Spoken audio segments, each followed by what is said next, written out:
My name is Bridget, and at 34 years old, I never expected to be a widow. 3 months ago, I lost Adam, my husband of 11 years, to a sudden aneurysm. Just days after his funeral, I dragged myself to my nephew Lucas's first birthday party where my sister Cassandra dropped a bomb. She announced that Lucas was actually Adam's son, showing everyone a will claiming half of my $800,000 house. What she did not know was why I could barely hold back my laughter. If you are watching this from somewhere where family drama hits close to home, take a moment to like and subscribe. Trust me, you will want to hear how I handled what came next. Adam and I met 12 years ago at a charity auction benefiting children with cancer. I was volunteering helping organize the silent auction items when he outbid everyone else for a painting I had been admiring all night. It was a watercolor of the Boston skyline, at sunset, vibrant oranges and purples bleeding into the harbor. After winning, he walked straight over to me and handed it over. "I noticed you looking at this all night," he said, with a smile that made his blue eyes crinkle at the corners. "I think it belongs with you." That was Adam, thoughtful, observant, and generous to a fault. I fell hard and fast. We went on our first date the next evening, and it felt like we had known each other our entire lives. He was a corporate attorney, brilliant but humble, the kind of man who remembered the names of waitstaff and asked genuine questions about their lives. 8 months after we met, he proposed on the harbor with the actual skyline mirroring the painting that brought us together. We bought our Victorian home in Beacon Hill shortly after our first anniversary. It was a stretch financially at $800,000, but Adam had just made partner at his firm, and I was building a solid reputation as an interior designer. The house needed work, but it had good bones, high ceilings, and a small garden out back where I envisioned future children playing. Those children never came. Not for lack of trying. For years we charted and planned and hoped. Then came the doctors, the tests, the procedures. 4 rounds of IVF that drained our savings and our spirits. I still remember the last failed attempt. The quiet drive home from the clinic. Adam reaching across the console to hold my hand, neither of us speaking because we both knew. That was the end of that road. "We can still have a beautiful life," Adam said that night as we sat on our porch swing. "You and me. That is enough." And he meant it. We slowly rebuilt our dreams. We traveled. We poured ourselves into our careers. We renovated the house room by room until it was the showcase home I had always imagined. Adam supported my business when I decided to launch my own interior design firm. Our life was full, if different, than what we had first planned. My younger sister Cassandra was always in the periphery of our happiness. 4 years younger than me at 30, she had always been the wild child of the family. While I was studying design and building a business, she was bouncing between jobs and relationships. Our parents constantly worried about her, which translated to them making excuses for her behavior and bailing her out of financial troubles repeatedly. Cassandra and I had a complicated relationship from childhood. She was undeniably beautiful, with the kind of effortless charm that drew people to her. But there was always an undercurrent of competition from her side. If I achieved something, she needed to one-up me. When I started dating Adam, she suddenly became interested in law students. When we bought our house, she complained for months about her apartment fishing for our parents to help her upgrade. It was exhausting, but Adam encouraged me to maintain the relationship. "She is your only sister," he would remind me. "Family is important." 2 years ago, Cassandra started dating Tyler, a bartender she met while out with friends. He was handsome in a rugged way, with tattoos covering his arms and a motorcycle that our parents disapproved of. Their relationship seemed volatile from the outside, with dramatic breakups and passionate reconciliations. Then came the pregnancy announcement at Thanksgiving dinner the year before Adam died. It was unexpected, to say the least. Cassandra had never expressed interest in having children. In fact, she had frequently commented on how my desire for children was giving in to societal expectations. Yet there she was announcing her pregnancy with theatrical tears and declarations about the miracle of life. I felt the familiar sting of jealousy. After all our struggles, all our heartbreak, Cassandra had accidentally achieved what we had desperately wanted. But I pushed those feelings down. I was genuinely happy for her, and I was determined to be the best aunt possible to her child. Lucas was born a healthy 8 pounds 4 ounces. I was at the hospital with flowers and a handmade blanket I had spent months knitting. Cassandra seemed overwhelmed by motherhood from the start, often calling me in tears about Lucas's colic or her exhaustion. I stepped in as much as I could sometimes, watching Lucas overnight so she could sleep. Adam was less involved with Lucas than I was. In retrospect, I thought it was because of our own infertility struggles, that it might be painful for him to bond with a baby that was not ours. He was always kind when Cassandra brought Lucas over, but he maintained a certain distance that I never questioned at the time. Then came that terrible Tuesday morning. Adam complained of a headache before leaving for work. I suggested he stay home, but he had an important client meeting. Just a migraine, he insisted, kissing me goodbye. "I will call you after the meeting." That call never came. Instead, I got one from the hospital. By the time I arrived, he was already gone. Brain aneurysm, they said. Nothing could have been done. He was 36 years old. The next days passed in a blur of arrangements and grief.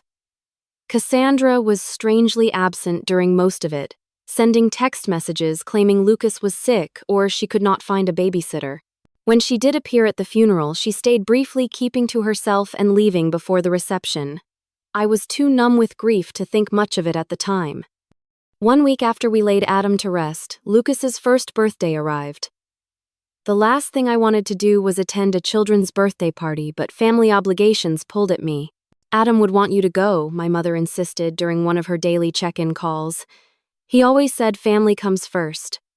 So I found myself driving to Cassandra's small rental house in a less desirable part of town, a wrapped gift on the passenger seat and dark circles under my eyes that no amount of concealer could hide. I had barely slept since Adam died, spending nights staring at his empty side of the bed, reaching for a warmth that was no longer there. I parked behind a line of cars and took several deep breaths before grabbing the gift and heading inside.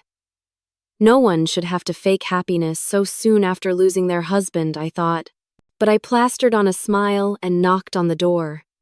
Cassandra's friend Jenna opened it, her eyes widening slightly at the sight of me. "Oh, Bridget, you made it," she said, her voice oddly strained. She glanced over her shoulder before stepping aside. "Come in. Everyone is in the backyard." The small house was decorated with blue balloons and streamers. A banner reading "Happy First Birthday" Lucas stretched across the living room wall. I noticed a group of people I did not recognize clustered in the kitchen, whispering. They fell silent as I passed, their eyes following me. In the backyard, more guests stood in small groups, plastic cups in hand. I spotted my parents sitting awkwardly at a picnic table, looking uncomfortable. My father stood when he saw me, relief washing over his face. "Bridget," he said, embracing me. "We were not sure you would come." "Of course I came," I replied, setting the gift on the designated table. "Where is the birthday boy?" "With Cassandra," my mother said, not quite meeting my eyes. "They should be out soon for the cake." I mingled awkwardly, accepting condolences and deflecting questions about how I was holding up. Everyone seemed on edge, conversations stopping abruptly when I approached. I chalked it up to people not knowing how to act around a newly minted widow. After 30 uncomfortable minutes, Cassandra emerged from the house carrying Lucas on her hip. She was wearing a new dress I had never seen before, her hair freshly highlighted. Lucas looked adorable in a little button-up shirt and bow tie, his chubby legs kicking with excitement at all the attention. Cassandra barely acknowledged me as she placed Lucas in his high chair. She seemed energized, almost giddy, moving around the yard with an unusual confidence. She tapped a plastic spoon against her cup, calling for everyone's attention. "Thank you all for coming to celebrate Lucas's special day," she began, her voice carrying across the yard. "This past year has been full of surprises and challenges, as many of you know." The guests exchanged glances. My mother suddenly became very interested in her shoes. I have been keeping a secret, Cassandra continued, placing a hand on Lucas's head. One that I can no longer hide, especially after recent events. A chill ran down my spine. Something was very wrong. Lucas is not Tyler's son, she announced, her eyes finding mine across the yard. He is Adam's. The world seemed to stop. I heard gasps around me, felt my father stiffen beside me, but it was all background noise to the rushing in my ears. Bridget's husband and I had a brief affair 2 years ago. Cassandra continued, her voice steady and rehearsed. It was a mistake, a moment of weakness for both of us. We never meant to hurt anyone, but these things happen. I stood frozen, unable to process what I was hearing. My sister was claiming she had slept with my husband. That her son, the nephew I had lovingly cared for, was actually Adam's child. It was so absurd that I almost laughed out loud. Cassandra was not finished. She reached into her purse and pulled out a folded document. Adam knew the truth about Lucas. Before he died, he updated his will. She held up the paper. He wanted his son to be provided for. This will states that half of the house Adam and Bridget owned should go to Lucas as his biological child. Every eye in the yard turned to me. I could see the pity, the morbid curiosity, the discomfort. My parents looked stricken, my father half standing, as if unsure whether to intervene. And then, to everyone's surprise, including my own, I felt a smile tugging at my lips. Not a happy smile, but the kind that comes when something is so outrageously false that it becomes almost comical. I pressed my lips together, trying to contain the inappropriate laughter bubbling up inside me. "Oh, I see," I said finally, my voice calm and even. I took a sip of water to buy time to push down the urge to laugh in my sister's face. "May I see this will, Cassandra?" Her confident expression faltered slightly. She clearly had not expected this reaction. Slowly, she walked over and handed me the document, a typed page, with what appeared to be Adam's signature at the bottom. I scanned it quickly, noting inconsistencies immediately. The formal language was all wrong, nothing like the legal documents I had seen Adam bring home. And the signature, while similar to Adam's, was clearly forged. The connecting stroke between the A and D was wrong, the final flourish too pronounced. I carefully folded the paper and handed it back to her. "Thank you for sharing this with me. I think I need to go now." "That is it?" Cassandra asked, confusion evident in her voice. "You are not going to say anything else?" "Not right now," I replied, calmly gathering my purse. "This is Lucas's day. We can discuss this privately later." I said goodbye to my shell-shocked parents, promising to call them soon. As I walked to my car, I could hear the murmurs behind me, the party atmosphere completely shattered. Once inside my car, safely out of view, I finally let out the laugh that had been threatening to escape. It started small, then grew until tears were streaming down my face. Not tears of joy, but a strange mix of grief, anger, and incredulous disbelief at my sister's audacity. Because there was something Cassandra did not know, something Adam and I had never shared with anyone. Something that made her elaborate lie not just hurtful but impossible. The truth about Adam and Cassandra began 3 years ago, long before Lucas was even conceived. We had invited my sister over for dinner to celebrate her new job at a marketing firm, her longest employment to date. Adam had prepared his famous lasagna, and we had opened a good bottle of wine. It was a pleasant evening until I excused myself to take a work call from a client having a design emergency. The call took longer than expected, nearly 20 minutes of talking a wealthy client through hanging artwork. When I returned to the dining room, the atmosphere had changed. Adam looked uncomfortable, and Cassandra was sitting much closer to him than when I had left her hand on his arm, laughing at something I had not heard. I thought nothing of it at the time. Cassandra had always been affectionate, and the wine had been flowing freely. But later that night, as we were getting ready for bed, Adam seemed troubled. "There is something I need to tell you," he said, sitting on the edge of our bed. "And I do not want it to cause problems between you and your sister, but I also do not want to keep secrets from you." He explained that while I was on the phone, Cassandra had made a pass at him. Nothing dramatic, just inappropriate comments about how lucky I was to have him, followed by a suggestion that he deserved someone who could truly appreciate him. When he had rebuffed her, she laughed it off as a joke, saying I was too sensitive if he thought she was serious. I was hurt, but not entirely surprised. Cassandra had always pushed boundaries. We decided to let it go as an isolated incident, something caused by wine and her usual competitive nature. But it was not isolated. Over the next few months, Cassandra found ways to touch Adam whenever I was not looking, sent text messages that walked the line between friendly and flirtatious, and once showed up at his office uninvited, asking him to lunch. Each time, Adam gently but firmly maintained boundaries and told me immediately afterwards. After the office incident, we confronted my parents about Cassandra's behavior. It did not go well.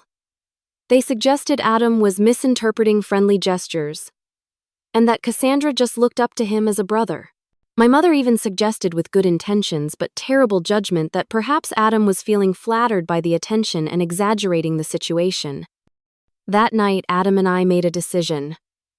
We would create distance from Cassandra without causing a family rift. We declined invitations that included her, made sure we were never alone with her, and Adam blocked her number on his phone after she sent a particularly suggestive late-night message. Then came the medical issue that changed everything. Adam had been experiencing pain for weeks before finally seeing a urologist. The diagnosis was a varicocele, an enlargement of veins within the scrotum, requiring surgery. The procedure went well, but there was a complication. The doctor recommended a vasectomy during the same surgery due to the extensive nature of the varicocele and potential for recurrence. It was a difficult decision, especially given our past fertility struggles, but we agreed it was the right choice for Adam's health. The vasectomy was performed 2 years before Lucas was conceived. We kept this medical information private. Even our parents did not know. After years of invasive questions about our childless status, we had learned to protect our privacy around reproductive issues. The only people who knew were Adam, myself, and Adam's doctors. After the surgery, as Adam was recovering, he made a prediction that seemed paranoid at the time.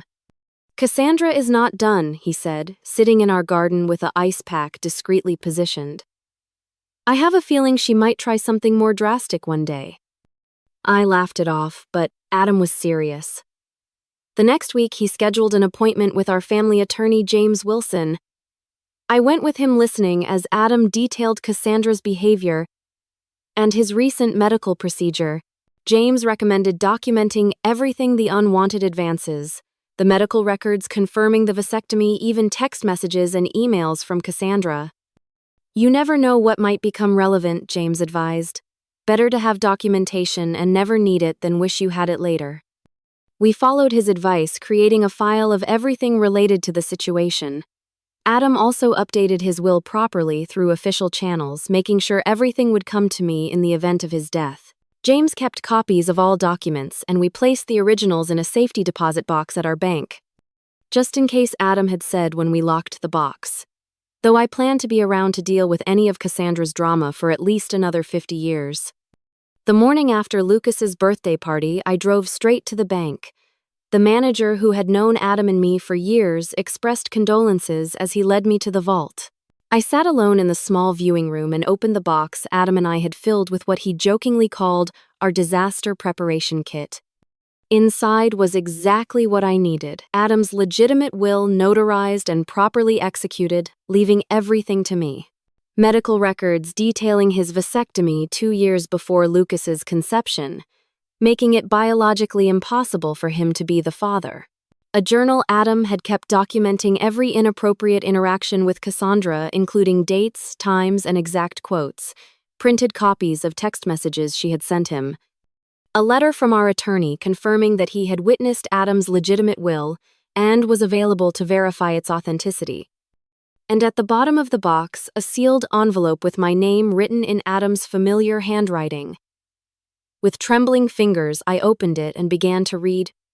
"My dearest Bridget, if you are reading this, something has happened to me and you have needed to access these documents. I hope it is many years from now, when we are old and gray and Cassandra's antics are nothing but a distant memory we laugh about. But if not, if the worst has happened and she has tried to hurt you in my absence, please know that I tried to prepare for every possibility. Use these documents to protect yourself. I know how much you value family, how loyal you are to those you love. But you deserve to be protected from those who would take advantage of that beautiful heart of yours. I love you beyond words, beyond time. Whatever happens, know that. Adam. Tears streamed down my face as I read his words, feeling his love and protection reaching out to me even after death. My practical, thoughtful husband had anticipated this.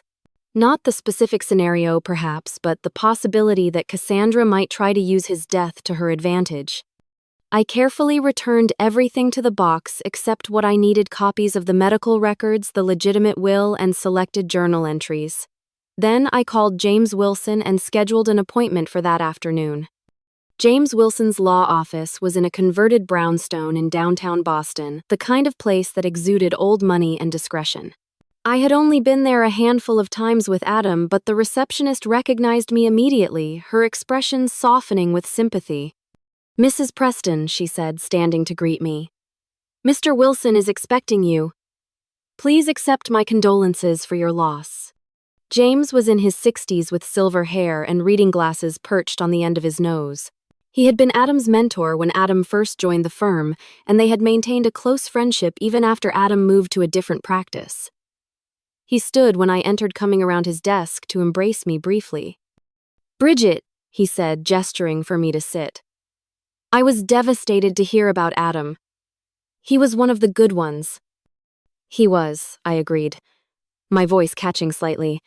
And it seems he was also right about preparing for the worst with my sister. I explained what had happened at the birthday party, showing him the forged will Cassandra had presented. James examined it, his expression growing increasingly concerned.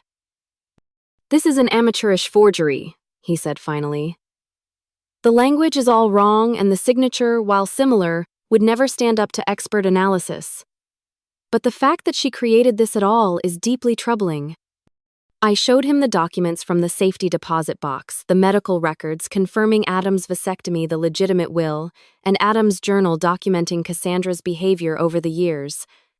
"Adam was nothing if not thorough," James said, reviewing the materials. "These medical records alone disprove her claim about Lucas's paternity. The vasectomy was performed 2 years before the child was conceived. It is biologically impossible for Adam to be the father." "What should I do?" I asked. "I do not want to humiliate her publicly, but I cannot let her take half of our home based on a lie." James leaned back in his chair, considering. "First, we need more information. I recommend hiring a private investigator to look into Cassandra's current situation. There is likely a motivation beyond simple cruelty here. People rarely attempt fraud of this nature without financial pressure." He recommended Frank Delaney, a former police detective who now worked as a private investigator, often on cases for the firm.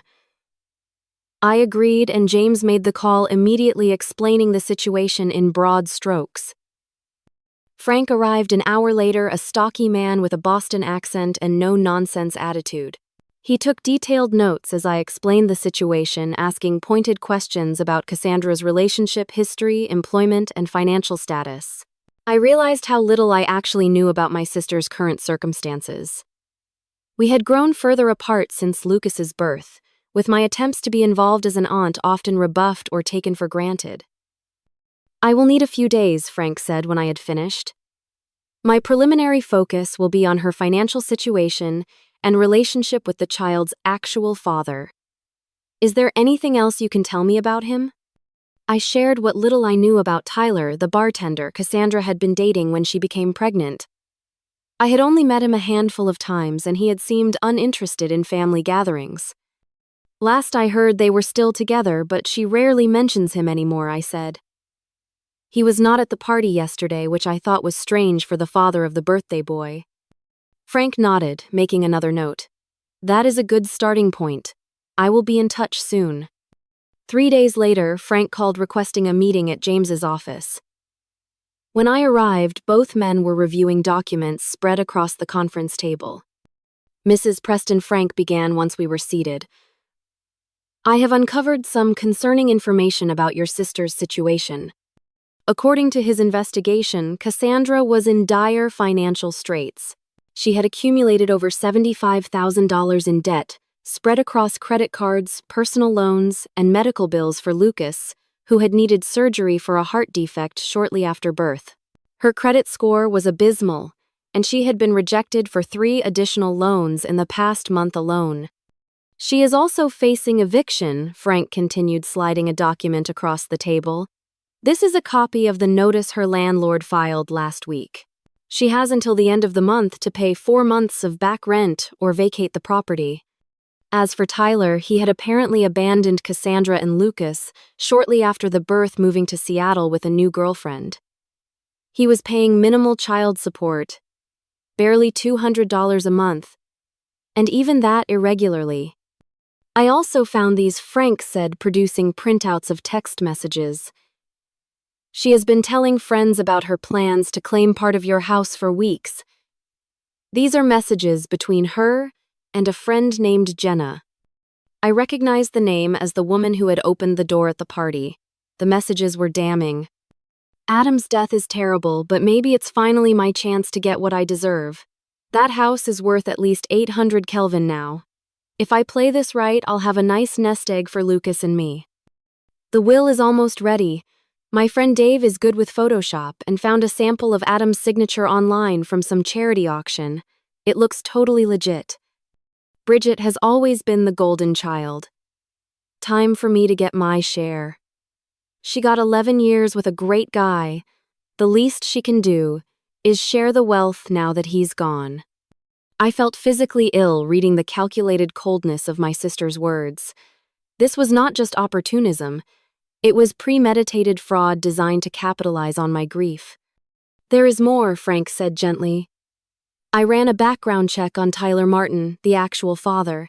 He has a history of domestic violence charges from a previous relationship and currently has a warrant out for unpaid child support for another child in New Hampshire. He is not someone you would want around your nephew. I sat in stunned silence, trying to process everything. My sister was not just desperate, she was willing to destroy Adam's reputation and our marriage to solve her financial problems. And her choice in partners had put Lucas in a potentially dangerous situation. What do I do with all this? I asked, looking between James and Frank. I cannot just expose all of this publicly. Lucas is innocent in all of this. He is still my nephew. James removed his glasses, rubbing the bridge of his nose. You have several options, Bridget. We could file charges against Cassandra for attempted fraud and forgery. That would likely result in criminal penalties for her, possibly even jail time, given the amount of money involved. Or, he continued, seeing my distress, we could handle this privately. Confront her with the evidence, require her to retract her claims, and potentially work out an arrangement that protects both you and the child. I left the meeting with a heavy heart and a folder full of evidence. That evening, I called my therapist, Dr. Laurel Chen, whom I had been seeing since Adam's death, and scheduled an emergency session. In her calm, plant-filled office, I unloaded the entire situation. I am so angry I can barely see straight, I admitted. But Lucas is just a baby. None of this is his fault, and despite everything, Cassandra is still my sister. Dr. Chen listened attentively, asking occasional questions about my relationship with Cassandra throughout our lives. It sounds like this pattern of competition and manipulation has existed since childhood, she observed. The current situation is an escalation, not an anomaly. What would you do? I asked desperately. I cannot tell you what decision to make, she replied. But I will say that compassion does not mean allowing yourself to be victimized. You can be kind, while still establishing firm boundaries and consequences. After much reflection, I decided on a course of action. I would confront Cassandra privately with all the evidence, offering her a choice: face potential legal consequences for her fraud, or accept a compromise that would provide for Lucas while requiring accountability from her. With renewed determination, I called Cassandra the next morning. We need to talk about the will, I said when she answered. Can you come to my house tomorrow afternoon? Just you, no Lucas. I knew you would come around, she replied, sounding smugly satisfied. I will be there at 2. I spent the morning preparing for Cassandra's visit, arranging documents in a logical order, and setting up recording devices on James's advice. Massachusetts is a two-party consent state, he had warned me, so you cannot record her secretly. But you can ask for her permission at the start of your conversation, framing it as a way to ensure you both have a record of any agreement reached. At precisely 2 o'clock, the doorbell rang. I took a deep breath, steadying myself before opening the door.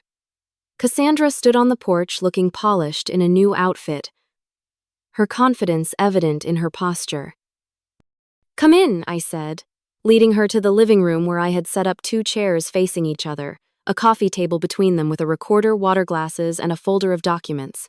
"I hope you do not mind if we record our conversation. It seems prudent given the legal nature of what we are discussing." Cassandra hesitated only briefly before nodding. "Sure, whatever makes you comfortable. Though I think this can be pretty straightforward. The will is clear." I turned on the recorder, stating the date and time and confirming Cassandra's consent to be recorded. Then I sat back, studying my sister's face. "Before we discuss the will, I would like to understand exactly what you are claiming happened between you and Adam." Cassandra launched into a well-rehearsed story about a supposed affair 2 years ago. According to her version, she and Adam had connected during a period when he and I were having problems we were not. She claimed they met several times at a hotel downtown, that Adam had confessed his unhappiness in our marriage, and that Lucas was conceived during these encounters. "He always meant to tell you," she said, her eyes wide with practiced sincerity. "But then, Lucas was born with the heart condition, and he did not want to add stress to the situation. He promised he would provide for his son, though." I listened without interrupting, noting the inconsistencies in her timeline and the details that contradicted what I knew about Adam's schedule during that period.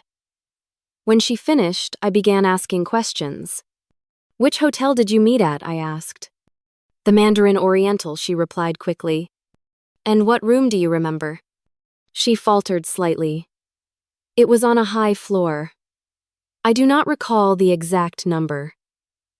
"What days of the week did you usually meet?" "Tuesdays, sometimes Thursdays." "When he told you he was working late?"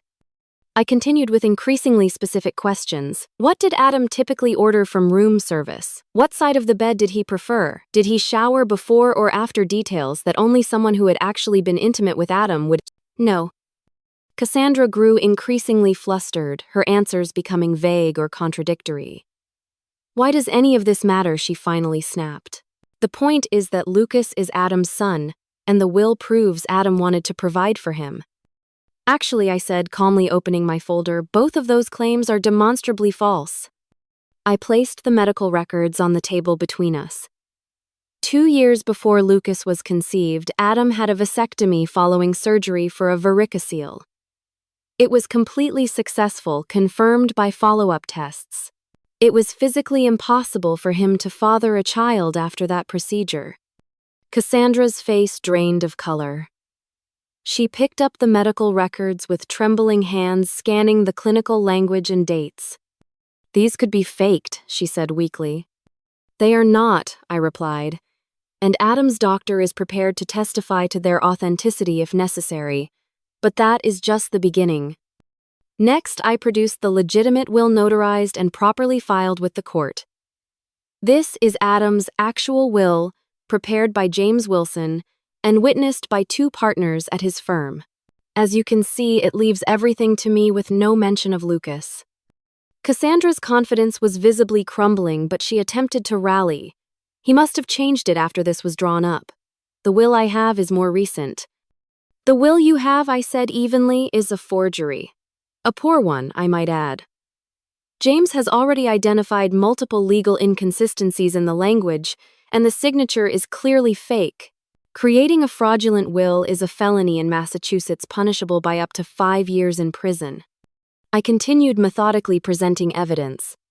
Adam's journal documenting her inappropriate advances, the text messages between her and Jenna discussing the plan, and finally the report from Frank's investigation detailing her financial troubles, eviction notice, and Tyler's abandonment. We know everything, Cassandra, I said as she sat in stunned silence. The question now is what happens next? For a long moment she did not speak. Then, to my surprise, she began to cry. Not the theatrical tears I had seen her use to manipulate our parents, but deep, body-racking sobs. I did not know what else to do, she finally said between gasps. I am going to be homeless. Lucas and I will be out on the street in 2 weeks. Tyler left us with nothing. The medical bills just keep coming. I thought if I could just get some money from the house. So you decided to destroy Adam's reputation, I asked, my voice hardening. To tell everyone he cheated on me. To forge legal documents. I was desperate, she shouted, her sadness turning to anger. You have everything, this big house, a successful business, everyone's respect. What do I have? A baby with a heart condition, $75,000 in debt, and an eviction notice. You try making good decisions in that situation? Her outburst hung in the air between us. The raw honesty of it, stripped of the manipulation and lies, reached something in me. Not forgiveness, not yet, but perhaps understanding. Lucas is Tyler's son, is not he? I asked more gently. She nodded, wiping her eyes. Yes, Adam never touched me, not like that. I did try with him years ago. He always shut me down immediately. He was annoyingly loyal to you. And the will? My friend Dave helped me create it. He does graphic design and thought it would be easy to fake a signature. I was going to use it to pressure you into giving me money. I never thought you would actually look into it so thoroughly. I turned off the recorder and sat back considering my next move. Cassandra watched me nervously, clearly expecting the worst. I could press charges, I said finally. What you did was illegal, not to mention cruel and calculated.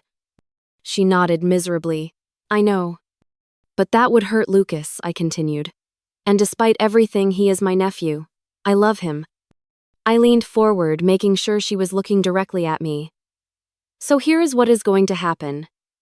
You are going to tell everyone the truth. That you lied about the affair, that Lucas is not Adam's son, and that you forged the will. You will apologize publicly to me and to Adam's memory. And then what, she asked, her voice small. We will still be evicted. I am not finished, I said. In exchange for your full confession and a legal agreement never to attempt anything like this again, I will help you and Lucas. Not by giving you half my house, but by setting up a trust fund for Lucas's education and medical needs and helping you find stable housing. Her eyes widened. Why would you do that after what I did? Not for you, I said honestly. For Lucas. And because Adam would want me to help his nephew, even if that nephew's mother tried to destroy his reputation. There will be conditions, I continued. You will enter therapy and financial counseling. You will maintain steady employment. And you will allow me to be part of Lucas's life to ensure he is being properly cared for. If you violate any of these conditions, the support stops immediately. Cassandra was quiet for a long moment, processing everything. I do not deserve your help, she finally said. No, I agreed. You do not, but Lucas deserves a stable home and medical care. And I deserve to have my husband's memory untarnished. This solution gives us both what we need. After further discussion of the details, Cassandra agreed to my terms. We would meet with James the next day to formalize the agreement, and she would make her public confession at a family dinner the following weekend. As I showed her out, she paused at the door. I really am sorry, Bridget. I have been jealous of you my whole life. Everything always seemed to come so easily to you. Nothing about my life has been easy, I replied. You just never bothered to look past the surface.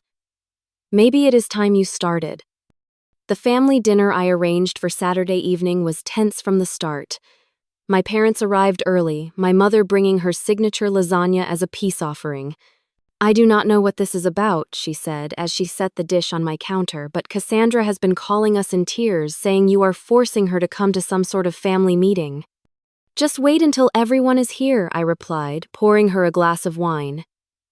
This needs to be addressed once, with everyone present. By 7 o'clock, we were all seated around my dining room table, my parents Cassandra, without Lucas, who was with a babysitter, and me. James had advised me to record this conversation as well, and a small recorder sat in the center of the table. "Thank you all for coming," I began after explaining the recording. "I have asked Cassandra to share some important information with you." Cassandra. My sister looked pale and uncomfortable, her usual confidence nowhere to be seen. She stared down at her plate as she spoke. "I lied about Lucas being Adam's son," she said, her voice barely above a whisper. "Adam and I never had an affair. Lucas is Tyler's child. And I forged the will I showed at the birthday party." My parents stared at her in shock. "But why would you do such a thing?" my father demanded. "Do you have any idea what that claim did to your sister? To Adam's reputation?" Cassandra explained her desperate financial situation, her voice gaining strength as she detailed the mounting debts, Tyler's abandonment, and the eviction notice. As she spoke, I could see my mother's expression shifting from shock to sympathy. "Oh, honey," she said when Cassandra finished. "Why did not you just come to us for help? You did not need to make up such terrible lies." "Would you have given me $400,000? Cassandra asked bluntly. "Because that is what I would have gotten if my plan had worked. Half the value of Bridget's house." "Of course we could not give you that kind of money," my father said. "But we could have helped with the rent at least temporarily. Instead, you chose to try to defraud your own sister while she was grieving her husband." "I know it was wrong," Cassandra admitted. "Bridget has already made that abundantly clear. She has the evidence to press charges against me if she wanted to." My mother turned to me in alarm. "You would not do that to your own sister, would you, Bridget?" I felt a flash of frustration at her immediate defense of Cassandra even now. "I could," I said firmly. "What she did was not just immoral but illegal. Forgery and fraud are felonies." "But she is family," my mother insisted. "And she has Lucas to think about." "I am family too," I replied, my voice rising slightly. "Your daughter too, the one who just lost her husband and then had to defend his memory against false accusations of infidelity. Where was your concern for me in all this?" My father looked uncomfortable, shifting in his seat. "Of course we care about you, Bridget. But Cassandra has always needed more help. More guidance." "And whose fault is that?" I asked. "You have been bailing her out of her poor decisions her entire life. Maybe if you had let her face consequences occasionally, she would not have escalated to criminal behavior." My mother gasped. "That is hardly fair, Bridget. We have always treated you girls equally." Cassandra surprisingly shook her head. "No, Mom, you have not. Bridget is right. You always made excuses for me, always found ways to fix my mistakes. It did not help me. It just made me think I could do whatever I wanted without consequences." My parents looked stunned at this admission. For perhaps the first time, Cassandra was taking responsibility, rather than deflecting blame. "So what happens now?" my father asked, looking between us. "Is Cassandra going to jail?" "No," I said. "I have decided not to press charges under certain conditions." I outlined the agreement Cassandra and I had reached with James's help, the trust fund for Lucas, the therapy and financial counseling requirements, and the stable employment condition. "That is very generous," my father said, looking relieved. "Especially after what she did." "It is more than generous," Cassandra agreed quietly. "It is more than I deserve." "Well," my mother said, brightening, "this is all working out for the best then. Cassandra has apologized, Bridget is helping with Lucas, and we can put this ugly business behind us." "It is not that simple, Mom," I said firmly. "Trust has been broken here. Healing will take time if it happens at all, and there need to be boundaries going forward." "What kind of boundaries?" she asked, looking worried. "For one thing, I need you both to stop enabling Cassandra's behavior. No more bailouts, no more excuses. She needs to stand on her own feet with appropriate support that does not perpetuate dependency." My father nodded slowly. "That seems reasonable." And I need you to respect that my relationship with Cassandra will be different now. I will be involved in Lucas's life because I love him and want the best for him. But Cassandra and I will not be close the way we once were, at least not for a long time. My mother looked distressed. But we are family. We need to stick together, especially now. Being family does not mean tolerating abuse, Mom, I said gently. What Cassandra did was abusive. She tried to use my grief to manipulate me to take advantage of me at my most vulnerable. That has consequences even within a family. The remainder of the dinner was subdued with my parents processing this new reality. When they left, my father hugged me tightly, whispering, "I am proud of you, Bridget." Adam would be too. My mother hugged me as well, but her eyes were sad already, mourning the idealized family dynamic she had always pretended we had. Cassandra was the last to leave. At the door, she hesitated. "I really am sorry," she said again. "Not just for the will and the lies, but for everything. For the years of competition and jealousy. For not being the sister you deserved." "I know," I replied, "and I hope the therapy helps you understand why you made these choices. Lucas deserves a mother who is emotionally healthy and honest." "Do you think you will ever forgive me?" she asked. I considered the question carefully. "I do not know," I answered truthfully. "But I am willing to see where this new path takes us. For Lucas's sake. And maybe someday for ours too." The drive home with my parents was silent, each of us lost in our own thoughts. I knew one thing for certain: our family would never be the same. But perhaps in time it could be something healthier, built on honesty rather than illusion.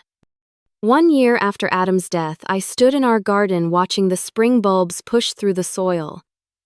The daffodils Adam had planted the previous fall were blooming a riot of yellow against the newly green lawn.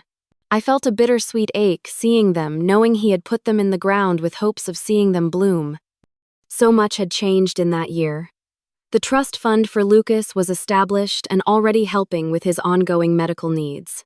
His heart condition, while requiring monitoring, was responding well to treatment, and he was growing into a cheerful, curious toddler.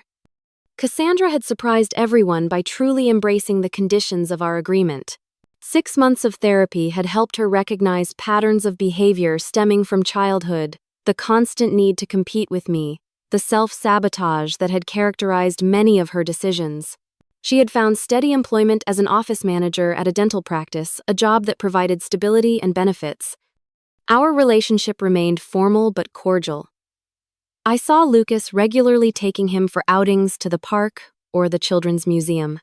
Cassandra and I did not pretend to be close, but we had found a way to coexist peacefully for Lucas's sake. My parents had struggled initially with the new boundaries I had established. My mother especially found it difficult to accept that her daughters would not have the close relationship she had always envisioned. But over time, they too had adjusted, learning to support Cassandra without enabling her dependency. As for me, the grief support group I had joined shortly after Adam's death had become a lifeline. 12 strangers bound together by loss had become friends, understanding each other in ways that even well-meaning family and friends could not. We met weekly, sharing our journeys through grief, celebrating small victories, and supporting each other through the inevitable setbacks. 3 months after the confrontation with Cassandra, I had established the Adam Preston Foundation for Legal Education, providing scholarships to students from underprivileged backgrounds interested in corporate law. It gave me purpose to see Adam's legacy continuing in the careers of young, idealistic lawyers who might otherwise never have had the opportunity to enter the profession. Old friends had stepped up in ways I could never have anticipated. Adam's law partners checked in regularly, inviting me to dinners and events, making sure I was not isolated in my grief. My college roommate Sarah flew in from Chicago monthly just to spend weekends with me sometimes, doing nothing more than watching movies and ordering takeout. And then there was Michael. I met him at a fundraiser for the foundation 6 months after Adam died.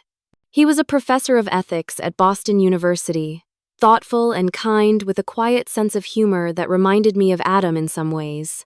We started as friends, sharing coffee after foundation meetings, then gradually transitioned to occasional dinners. It was different than what I had with Adam, as it should be.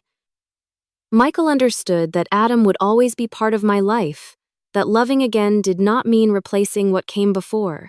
We were taking things slowly, both of us cautious but hopeful.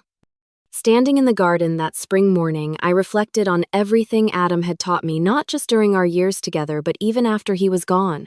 His foresight in preparing those documents had protected me when I was at my most vulnerable. His journal entries had validated my experiences with Cassandra when my own parents tried to dismiss them. His love continued to shield me even in his absence. I had learned difficult lessons through this ordeal, that family relationships need clear boundaries to remain healthy. That documentation is not just a legal precaution but sometimes an emotional necessity. That forgiveness does not have to mean forgetting or allowing harmful patterns to continue. That sometimes the people we expect to protect us are the ones we need protection from. But I had also learned about my own strength. I had faced Cassandra's betrayal, navigated the legal complexities, and made difficult decisions about how to move forward, all while processing the devastating loss of my husband. I had found a way to honor Adam's memory while beginning to build a new life for myself. The daffodils swayed in the spring breeze, resilient after the long winter. I thought about how grief is like that too. Not a straight line, but a series of seasons, each bringing its own challenges and unexpected beauties. I was not the same person I had been before Adam died, before Cassandra's betrayal. I was stronger in some ways, more cautious in others, but ultimately more authentic in how I approached relationships and boundaries. Sometimes the most painful betrayals force us to find strength we never knew we had, I said softly to the garden Adam had loved. You could not have known what would happen after you were gone, but somehow you prepared me to face it. And in that way, your love protects me still. As I turned to go back inside, I felt a sense of peace that had been absent for so long. Not because the grief was gone, it never would be completely, but because I had found a way to carry it alongside hope for the future. Adam had given me that gift, teaching me that love endures even when the person is gone, that preparation and honesty are acts of profound caring. If there is one thing I would share with anyone facing betrayal within their family, it is this: protect yourself with both documentation and boundaries. The people who truly love you will respect those boundaries, and the ones who do not were never safe for you to begin with. Have you ever had to establish difficult boundaries with family members? How did you navigate those painful conversations? Share your experiences in the comments below, and do not forget to like and subscribe if this story resonated with you. Your support helps me continue sharing these difficult but important life lessons. Thank you for listening, and remember that healing is not linear, but it is always possible.